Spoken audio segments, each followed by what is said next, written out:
In this session, we close chapter 34, one of the most horrifying, one of the saddest chapters in the entire Bible. But Judges has some pretty bad chapters too. But here in the early history of Israel,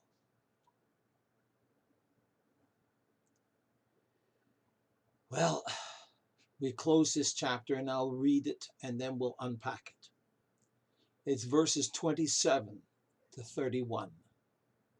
The sons of Jacob came upon the slain and spoiled the city because they had defiled their sister. They took their sheep and their oxen and their asses, and that which was in the city, and that which was in the field, and all their wealth, and all their little ones, and their wives took they captive, and spoiled even all that was in the house. Of course, with that they mean the house of Shechem and Haran, but Hamor, yes. But don't you think they did it to all the other houses too? And Jacob said to Simeon and Levi, you have troubled me to make me to stink among the inhabitants of the land, among the Canaanites and Perizzites. And I, meaning I and our household, being few in number, they shall gather themselves together against me and slay me, and I shall be destroyed, I and my house. Don't be fooled for a moment. He was doing this to scold them because he knew God was with him. And they said, should he deal with our sister as with a harlot? Ooh. Let's unpack this and see what we can make out of this. You see, it's uncertain which sons were involved, since some of the sons were still in their mid-teenage years.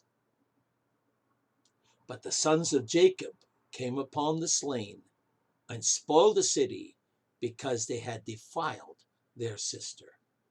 They?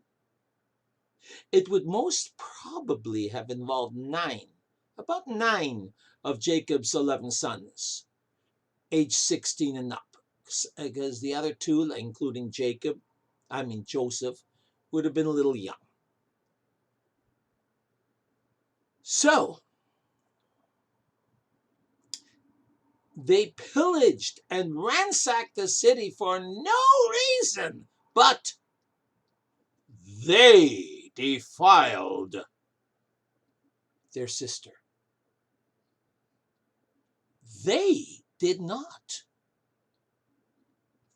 It was one man that did the deed, and his father supported him.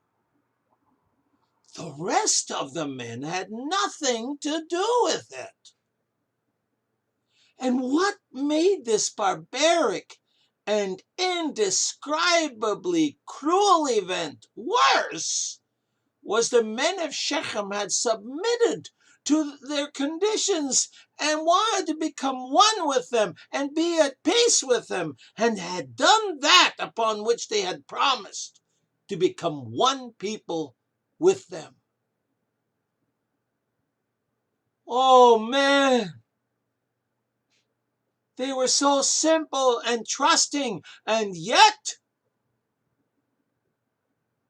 they were all killed for nothing. Jacob's sons took their sheep, their oxen, their donkeys, that which was in the city and that which was in the field, and all their wealth. It was indeed ironic that the men of Shechem submitted to circumcision for worldly advantage and having all things common. Well, that was not to be any more, was it? It was all seized now. Well, And all their little ones and their wives they took captive. And they spoiled even all that was in the houses.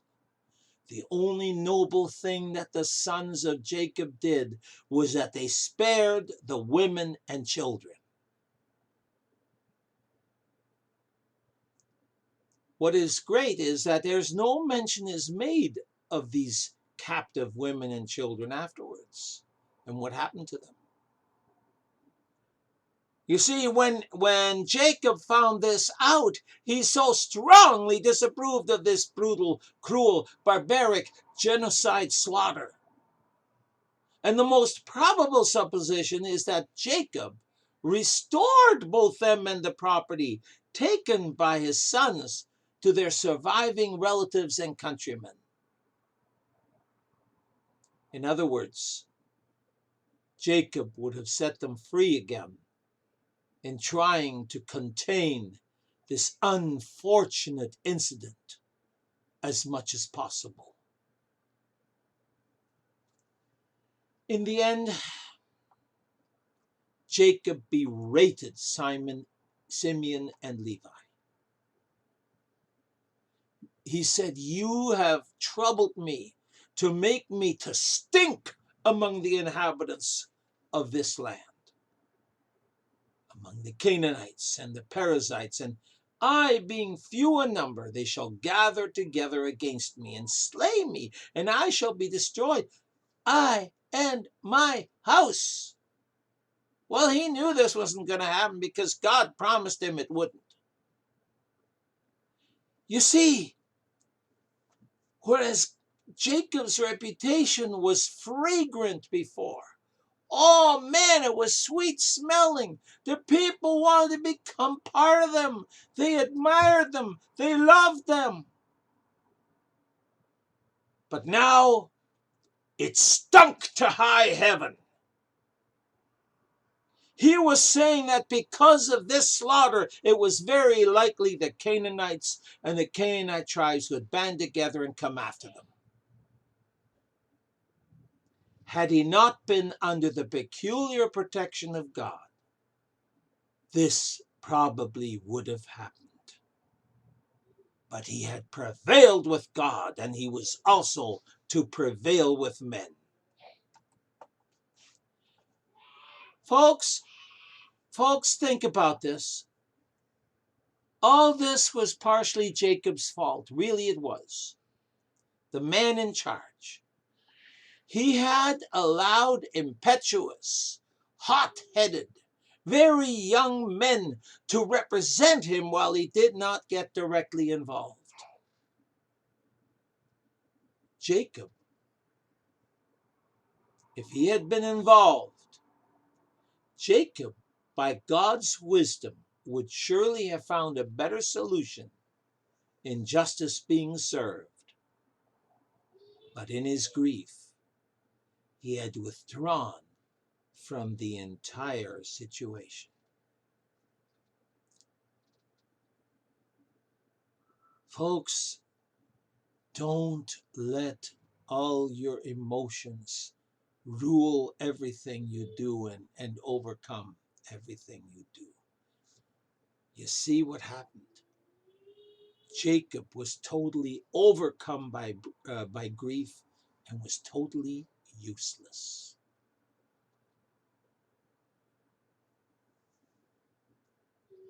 So, when he berated them, they tried to defend themselves. They answered, "Should he deal with our sisters as with a harlot?" The answer, of course, is no, he should not. But here's the thing. It was a he that was the dastardly culprit and not they.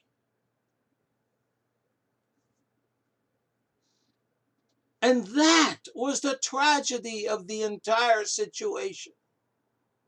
They allowed their thirst of revenge to get out of control. Jacob would not forget this incident until the day he died and was dividing their birthrights. And we read that in Genesis 49, 5-7. And this is what it says. This was about 30 years later. Simeon and Levi are brethren. Instruments of cruelty are in their habitations. Oh, my soul. Don't come unto their secret, into their assembly. Oh, don't be united with my honor. For in their anger they slew a man, and in their self-will they dug down a wall. Cursed be their anger, for it was fierce, and their wrath, for it was cruel. I will divide them in Jacob and scatter them in Israel. Folks, look at this. He completely got rid of their birthright, any share of the birthright. You see, Jacob prized a good testimony and honor above all else. Too bad he didn't get involved. So I'll repeat again.